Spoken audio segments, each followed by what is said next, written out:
Nasrallah के bunker पर हमला खास बमों से किया गया और लेबनान भर में लगे सीसीटीवी कैमरों को हैक करके हमले के दिन नसरुल्लाह दूसरे आला ओहदेदारों के साथ जनूबी बेरूत में एक महफूज बंकर में बैठे थे। लेकिन इस्राएली खुफिया एजेंसी बरसों से नसरुल्लाह की हरकत पर नजर रखी हुई थी।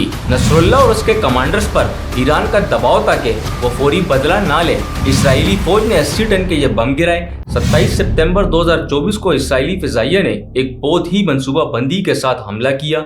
इसमें हिजबुल्लाह के सरबरा हसन नसरुल्लाह और ईरान के हिमायती याफ्ता ग्रुप के कई अहम रहनुमा मारे गए। मैं हूँ गुलरेज खान, आप गुल की पूरी बात सुन भी लेना आप। ये हमला जनूबी बेरूत में एक मजबूत बंकर पर किया गया जो जमीन से 60 फुट नीचे था।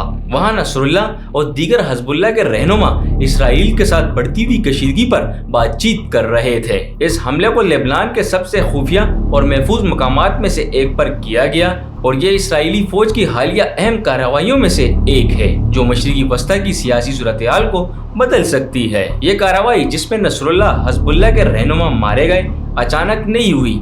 इसराइल की खुफिया एजेंसियों ने दूसरे ममालिक के साथ मिलकर 2 दिहाइयों तक हिजबुल्लाह के रहनुमाओं के बारे में मालूमात जमा किए। ये कोशिशें उस वक्त बढ़ गई जब नसरुल्लाह इसराइल के सबसे ज्यादा मतलूबा हदफ बन गए, क्योंकि हिजबुल्लाह ने दुनिया भर में इसराइल और यहूदी मकामात पर कई हमले किए थे। हमले के दिन नसरुल्लाह दूसरे आला ओहदेदारों के साथ जनूबी बेरूत में एक महफूज बंकर में बैठे थे ताकि इसराइल के खिलाफ हिकमत अमली पर बात करें। जैसा कि वॉल स्ट्रीट जर्नल की रिपोर्ट में बताया गया है कि नसरुल्लाह और उसके कमांडर्स पर ईरान का दबाव ताकि वो फौरी बदला ना ले।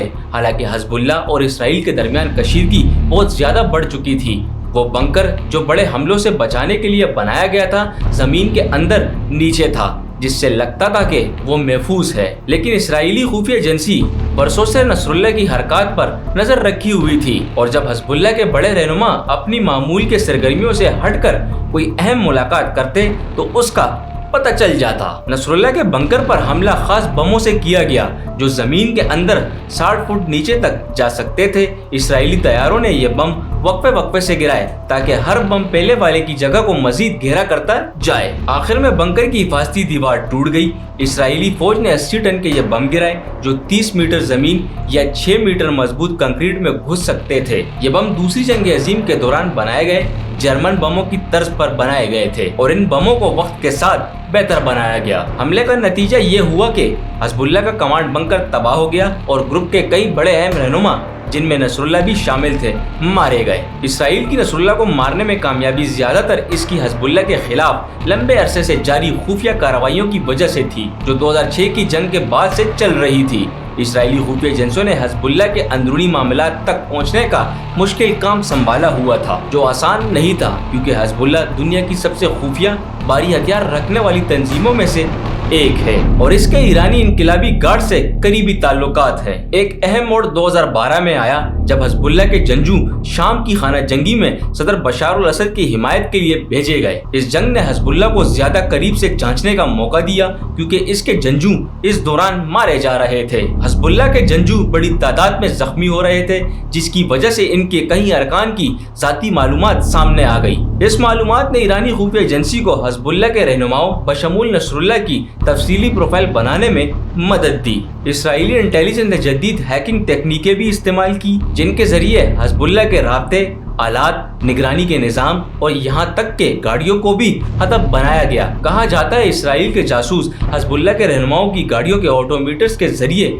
इनकी नकलो हरकत का पता लगाते थे और लेबनान भर में लगे सीसीटीवी कैमरों को हैक करके इनकी मौजूदगी की मालूमात हासिल करते थे। 27 सितंबर 2024 को ये खुफिया मालूमात करामत साबित हुई जब इसराइली फोर्सेस ने नसरुल्लाह के बंकर तक जाने का सफर ट्रैक किया। हमला नसरुल्लाह के बंकर में आमद के वक्त पर किया गया ताकि इसे निशाना बनाया जा सके। नसरुल्लाह का कत्ल हालिया बरसों में हिजबुल्लाह के खिलाफ इसराइल की सबसे बड़ी कामयाबी है। इसकी मौत और हिजबुल्लाह के दीगर बड़े कमांडर्स का मारा जाना इस ग्रुप की जंगी ताकत के लिए बड़ा धचका है। इसराइली फौज ने तस्दीक की है कि पिछले साल में हिजबुल्लाह के 9 में से 8 बड़े फौजी कमांडर्स मारे गए जिनमें ज्यादातर पिछले चंद हफ्तों में मारे गए। इसमें हिजबुल्लाह के रॉकेट डिवीजन के रहनुमा भी शामिल है। रेडवान फोर्स जो इसराइल के खिलाफ बड़े हमलों में शामिल रही है इसको भी निशाना बनाया गया। नसरुल्लाह को मारने वाली फिजाइया हमले में हिजबुल्लाह के फौजी साजो सामान, अहम इलेक्ट्रिक आलात और बहुत से मिसाइल तबाह कर दिए गए। इस हमले से हिजबुल्लाह को बड़ा नुकसान हुआ,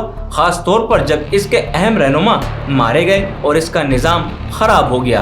अब हिजबुल्लाह इसराइल और ईरान दोनों की तरफ से बढ़ते हुए दबाव का सामना कर रहा है। हिजबुल्लाह ने अभी तक नसरुल्लाह की मौत के बारे में कुछ नहीं कहा, लेकिन लिबनानी मेडिकल और सिक्योरिटी जराये ने बताया नसरुल्लाह की लाश सही हालत में मिली थी, जिससे पता चलता है कि वो धमाके की वजह से मारा गया, न कि किसी चोट से। हसन नसरुल्लाह का कत्ल इसराइल और हिजबुल्लाह के दरमियान मजीद कशीदगी बढ़ा सकता है। नसरुल्लाह कई सालों से हिजबुल्लाह के रहनुमा थे जो इसराइल के खिलाफ लड़ते रहे। इस ग्रुप के पास लाखों जंजू और ऐसे मिसाइल हैं जो इसराइल के अंदर तक जा सकते हैं। हिजबुल्लाह ने अभी तक बदला नहीं लिया, लेकिन इसराइल की फौज ने कहा है कि वो हिजबुल्लाह के खिलाफ कार्रवाइयां जारी रखेंगी जब तक कि वो हमले बंद ना करे। इसराइल के वजीर आजम बेंजामिन नेतन्याहू ने इस हमले की इजाजत उस वक्त दी जब वो न्यूयॉर्क में मौजूद थे। ये इसराइल की कोशिशों को जाहिर करता है कि वो हिजबुल्लाह के रहनुमाओं को खत्म करना चाहते हैं। नसरुल्लाह की मौत इसराइल और हिजबुल्लाह के दरमियान जंग में एक अहम मोड़ है।